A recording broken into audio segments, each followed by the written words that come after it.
નમસ્કાર મારા વહાલા વિદ્યાર્થી મિત્રો, મારું નામ છે જયેશ રાઠવા અને તમે જોઈ રહ્યા છો નચિકેત સ્ટડી. મિત્રો, આપણે આ વિડીયોમાં શીખવા માટે જવાના છે ભાઈ ઉદાહરણ નંબર 3 અને 4, અને આપણે ચેપ્ટર શીખી રહ્યા છે, તમે જાણો જ છો ભાઈ, સંખ્યા પદ્ધતિ. અને સંખ્યા પદ્ધતિમાં આપણે ઇન્ટ્રોડક્શન, સ્વાધ્યાય 1.1, ઉદાહરણ નંબર 1.1 અને 2 આ બધું આપણે અત્યારે પૂરું કરી નાખ્યું છે. અને હવે આપણે પહોંચી ચૂક્યા છે સાહેબ ઉદાહરણ નંબર 3 અને 4 પર. ચાલો શરૂઆત કરીએ છીએ ભાઈ કે ઉદાહરણ નંબર 3 અને 4માં શું કરવાનું છે. તો આમાં મિત્રો આપણે અસમય સંખ્યા જે હોય ને એને આપણે જે સંખ્યા રેખા છે ને એના પર દર્શાવવાની છે, બરાબર. હું તમને એવું કહું કે ભાઈ અત્યારે 2 છે, તમારે 2 ને સંખ્યા રેખા પર દર્શાવવાની, તો એકદમ મામૂલી વસ્તુ જોજો તમે શું કરવાનું. ખાલી 2 દર્શાવવું હોય તો કે ભાઈ વચ્ચે 0 ગોઠવી દઈએ છીએ આપણે, અહીંયા 1 સેમી 1 2 કરી દઈએ અને 3 કરી દઈએ, બરાબર. તો આ મળી ગયા આપણા 2, પિક્ચર પૂરું થઈ ગયું, હે ને. પણ આવું ક્યારે કરતા હતા આપણે? નાનપણમાં. હવે મોટા થઈ ગયા છે આપણે. હવે માત્ર ને માત્ર 2 ને નહીં, આપણે હવે √2 ને બતાવવાના છે સંખ્યા રેખાની ઉપર. તો કેવી રીતે બતાવવાના છે સાહેબ? બહુ જ સિમ્પલ વસ્તુ છે અને ઇન્ટરેસ્ટિંગ છે, મજા પણ એટલી આવશે, બરાબર. જોજો શું કરવાનું. સૌથી પહેલાં મિત્રો આપણે √2 બતાવવું છે ને, તો √2 કેવી રીતે આવે ને તમને થોડીક બેઝિક માહિતી આપું અને ત્યાર પછી આપણે તમને સમજાવું. જોજો, મારે સાહેબ √2 લાવવા હોય ને તો શું કરવું પડે? જુઓ તમે અહીંયા કે આ એક ત્રિકોણ બનાવું છું, આને કહેવાય છે કાટકોણ ત્રિકોણ. કાટકોણ ત્રિકોણ જેમાં અહીંયા આવે કર્ણ, અહીંયા આવે કાટખૂણો અને આની સામે આવશે તમારો કર્ણ. હવે જો મારે આ કર્ણને √2 બનાવવું શું કરવું પડે? તો કે મારે અહીંયા 1 મૂકવો પડે, અહીંયા પણ મારે 1 મૂકવો પડે, તો જ 1નો વર્ગ 1 અને આ બીજાનો 1નો વર્ગ 1, 1 ને 1 કરો તો 2 આવે અને 2 ને મારે વર્ગમૂળ બનાવવા માટે √2 કરવું પડે, તો મને આ કિંમત મળે કર્ણની, બરાબર છે. આ તમને બેઝિક વસ્તુ ખબર પડી ગઈ કે આપણે કેવી રીતે √2 લાવીએ છીએ. તો આ જ વસ્તુ આપણે સંખ્યા રેખા પર દર્શાવવાનું છે. ચલો સૌથી પહેલાં દોરી દઈએ છીએ આપણે સંખ્યા રેખા. હું તમને સ્ટેપ પણ કહીશ તમારે કેવી રીતે કરવાનું છે, બરાબર. ચિંતા જરાય કરતા નહીં. જોજો આ દોરી આપણે સંખ્યા રેખા, બરાબર. બહુ લાંબી દોરવાની કંઈ જરૂર નથી, બંને જગ્યાએ કરી નાખીએ છીએ એ. હવે પોઈન્ટ્સ મૂકીએ છીએ આપણે. જોજો અહીંયા આપણે મૂકી દઈએ છીએ સાહેબ 0. પહેલાં મૂકી દઈશું આપણે અહીંયા 0. 1 સેમીના અંતરે 1 લઈ લઈએ છીએ, 2 સેમીના અંતરે આપણે 2 લઈ લઈએ છીએ, 3ના આપણે 3 લઈ લઈએ છીએ. ઇનફ છે આટલું, વધારે કરવાની કંઈ જરૂર નથી, બરાબર છે. જો તમે હવે શું કરવાનું છે આપણે, તો આપણે મિત્રો જો અહીંયા ત્રિકોણ બનાવવાનો છે. અહીંથી આ થઈ ગયું આપણું 1 સેમી, ડન છે. આ શું થઈ ગયું આપણું? 1 સેમી થઈ ગયું, બરાબર છે. જોજો 3 ગાયબ થઈ ગયા. હા, અહીંથી લઈને આ જે છે એ આપણું થઈ ગયું 1 સેમી. ડાર્ક કરી દઈએ, બરાબર છે. હવે આ 1 સેમી અને સાહેબ અહીંથી પાછું બીજું આપણે અહીંથી 1 સેમી લેવાનું છે, આ પણ 1 સેમી લેવાનું. ધારો કે આપણે આને A કહી દઈએ, બરાબર છે. આને આપણે કહી દઈએ છીએ 0 કાં તો O, અહીંયા આપણે B લઈ લઈએ, બરાબર છે. O A B અહીંયા હવે જોઈન્ટ કરી દઈએ. તમે જો ધ્યાનથી અહીંયા શું થયું, તો કે ભાઈ આ 1 સેમી હતું અને આ પણ 1 સેમી, તો 1 સેમી 1નો વર્ગ 1 અને 1નો વર્ગ 1, 1 + 1 2 અને 2નું વર્ગમૂળ √2.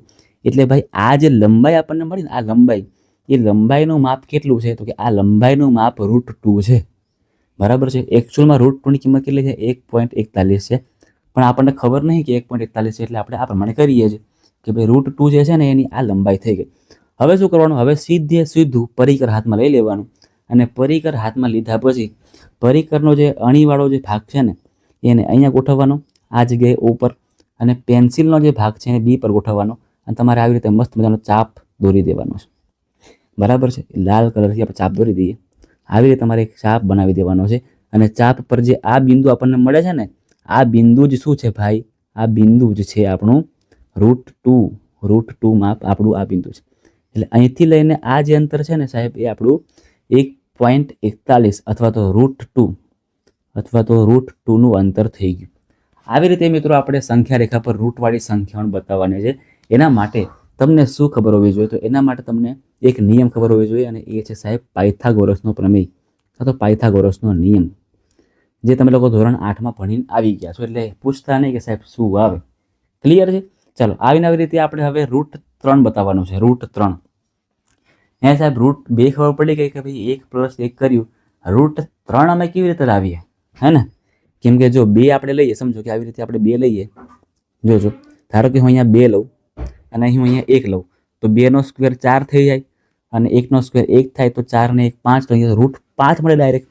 √3 કેવી રીતે મળશે બરાબર. તો યાદ રાખજો મિત્રો, √3 આપણે કેવી રીતે મેળવવાનું છે.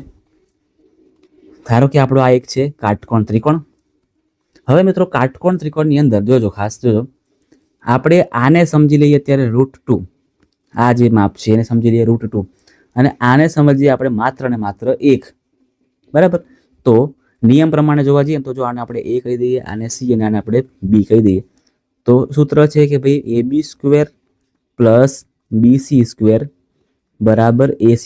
બે બાજુના વર્ગોનો સરવાળો એ ત્રીજી બાજુના વર્ગ જેટલો થાય છે. ab તો અહીંયા √2 અને √2નો સ્ક્વેર, bc એટલે 1 નો સ્ક્વેર, અને ac² આપણને ખબર નથી, મેળવવાનો છે.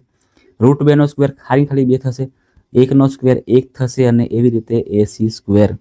તો ac² બરાબર 3 થશે. હવે આપણે સાહેબ ac જોઈએ છે, એટલે ac મેળવવા માટે આપણે આને વર્ગમૂળ પહેરાવી દેવું પડે. થઈ ગયું, √3 મળી ગયું. એટલે સાહેબ યાદ રાખો કે ac એટલે કે √3 મેળવવા માટે આપણે √2નો ઉપયોગ કરશું ને આપણે 1નો ઉપયોગ કરશું. એટલે આ જે આકૃતિ બનાવીને આપણે આવી આકૃતિ સેમ પહેલાં બનાવવાની. પહેલાં આપણે √2નું માપ મેળવી લેવાનું, અને પછી 1 લઈને પછી પાછા 3 લેવાનું. જોજો દોરીએ છીએ આપણે, ચિંતા નહીં કરો. આપણે એક આકૃતિ મસ્ત મજાની દોરીએ છીએ. પહેલાં દોરીએ આપણે સંખ્યા રેખા. તમારે મસ્ત પેન્સિલથી જોરદાર દોરવાની છે. અહીંયા લઈ લઈએ છીએ આપણે 0, અહીં લઈ લઈએ છીએ આપણે 1, અહીં લઈ લઈએ છીએ આપણે 2, 3 ઇનફ છે. બરાબર છે. સૌથી પહેલાં આપણે √2 બનાવી દઈએ. તો અહીંથી લઈને 1 સેમી અને અહીંથી આ 1 સેમી, આ બંને 1 સેમી 1 સેમીથી આપણે શું બનાવ્યું અહીંયા? સૌથી પહેલાં શું બની ગયું આપણું? આ √2 બની ગયું. √2 આ બની ગયું આપણું. હવે જો √2 અને બીજા 1, √2 અને 1નો ઉપયોગ કરશું આપણે. તો અહીંથી કમ્પ્લીટ મિત્રો 90 ડિગ્રી બને ને, કમ્પ્લીટ 90 ડિગ્રી કાટખૂણો બને એવી રીતે આપણે લાઈન દોરવાની છે. જો અહીંયા કાટખૂણો બને એવી રીતે આપણે અહીંયા લાઈન દોરવાની છે. અને આ √2 આ માપ છે આપણું √2, અને આ માપ છે આપણું 1. એટલે આને હવે જ્યારે આપણે કરશું ભેગા, આને કરશું આપણે ભેગા, તો આ જે માપ આ લાઈન આપણને મળી ને, એ લાઈન થઈ ગઈ આપણી √3ની. ડન છે. 1 અને 1થી બન્યું સૌથી પહેલાં √2 કર્ણ, અને √2 અને 1ના માપથી બન્યું કર્ણ √3. હવે આપણે પરિકરની અણી 0 પર મૂકવાની છે, અને પેન્સિલની અણી આ જગ્યાએ ગોઠવવાની. ધારો કે આપણે આને a કહી દઈએ, આને b અને આને c. તો o પર આપણે મૂકીશું પરિકરની અણી, અને c પર મૂકીશું પેન્સિલ, અને એના પરથી આપણે મસ્ત મજાનો એક ચાપ દોરી દેશું આવી રીતે. બરાબર છે. તમારો ચાપ પરફેક્ટ જગ્યા પર આવશે, મારું તો અત્યારે નહીં આવે. તમે ધ્યાન આપજો કેવી રીતે કરવાનું છે. એટલે અહીંયા જે આપણને પોઈન્ટ મળી રહ્યું છે, બરાબર છે, અહીંયા જે આપણને પોઈન્ટ મળી રહ્યો છે, એકચ્યુઅલમાં મિત્રો જોવા જાવ તો આ 2ની આગળ આવશે, 2ની આગળ આવશે. બરાબર છે, યાદ રાખજો. આપણે થોડું ચેન્જ કરી દઈએ,